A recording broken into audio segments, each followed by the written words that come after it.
the frontier of artificial intelligence is moving. It's moving away from the model and toward the data and the context that surround it. For a decade, we worked to make software intelligent, right? The next decade will be about making our data ready for that intelligence. My name is Mitch Tsuda, Chief Architect of Open Data Spaces.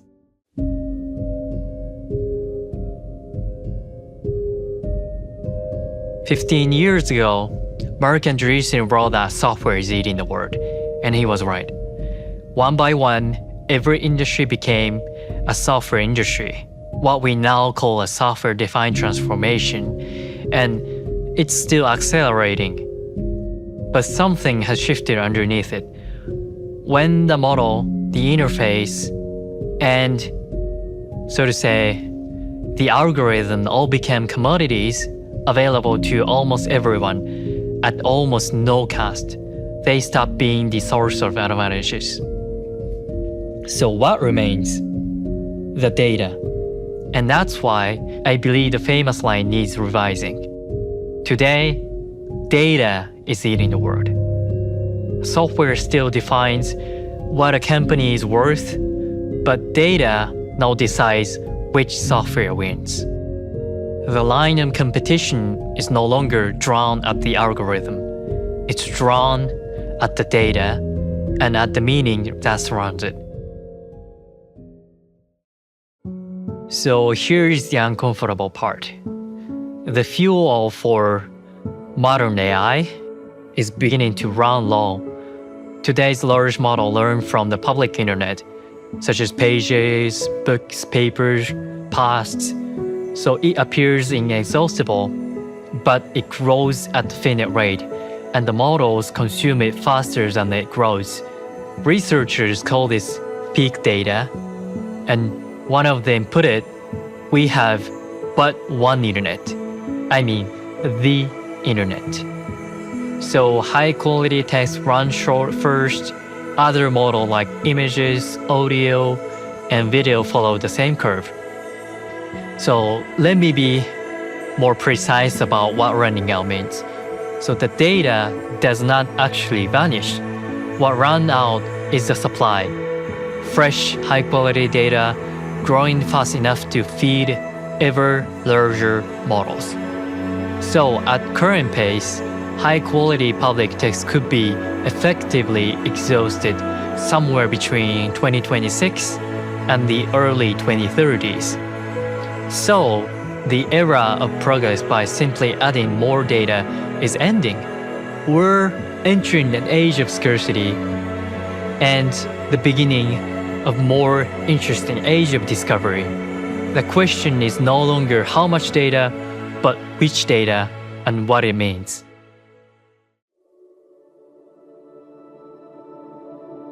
The industry's first response was synthetic data, so letting the models generate their own training material. In low volume, it scales easily, but it carries a hidden danger. When models learn mostly from other models, they slowly lose the texture of real world, and quality decays generation by generations. Researchers call this model collapse. You cannot run AI economy of copies, right? So I don't want to set a real data and synthetic data against each other as winner or losers. They are the complements. The right strategy is to keep a living source of real data and combine the two with care, and that recursion never poisons the well. But that only sharpens the real question: where does the trustworthy, real data actually come from? So, real data is the recipe that keeps the model grounded in reality. For pre-training, it's essential, but pre-training teaches the model the real world in general. But the hard problem now is the opposite. So teaching the model your world, your operations, your equipment, your customers, your rules. That work happens after pre-training. So the center of gravity is moving toward what we call the post-training pipeline, and the raw material for that pipeline is real data held inside real organizations. After removing duplicates, the world holds on the order of 17.5 zettabytes of effective real data, and roughly 16 of those zettabytes sit locked inside enterprise as dark data, which never reaches the open internet. But here's the catch. The barrier is not the volume, it's the quality. Pour the data what is mismatched to your purpose, you do not get intelligence, you get garbage in, garbage out. Quality depends on context, and context lives at the level of the domain. That's the resource we are leaving on the table. Since the Industrial Revolution, manufacturing has advanced wave after wave: mechanization, energy, automation, digitalization, and it carried the benefits of mass production and mass consumption to the entire world. On the other hand, that same path created new challenges: environmental impact, resource constraints, and volatile demand, for example. What manufacturing needs now is to raise productivity while respecting the planet and its resources, to achieve system-wide optimization and mass customization. And the real source of competitive advantage there is a software-defined production process, one that can flex and adapt to change in real time. The key to unlocking all of this is the data on the shop floor, including the vast amount of data we haven't even begun to tap yet. Manufacturing has always advanced through automation. But step onto a shop floor today and you'll still find countless processes that rest on human judgment and setup. Interpreting instructions, reading blueprints, preparing parts, assembling, wiring, you name it. Add in the tacit knowledge and the know-how of experienced workers, and you realize manufacturing is sitting on an enormous reservoir of dark data it simply can't put to use yet. Some estimates put it at 20% of all the world's enterprise data. When we surface that data and make it AI ready, we unlock enormous potential: more advanced robotics through physical AI, flexible operation of production lines, and a dramatic leap in system-wide optimization. That's why manufacturing is the main stage for AI and data management.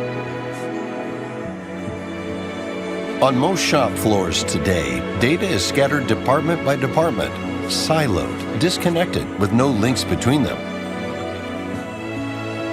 Manage that data properly, give it with AI as context, and the potential opens up across the board.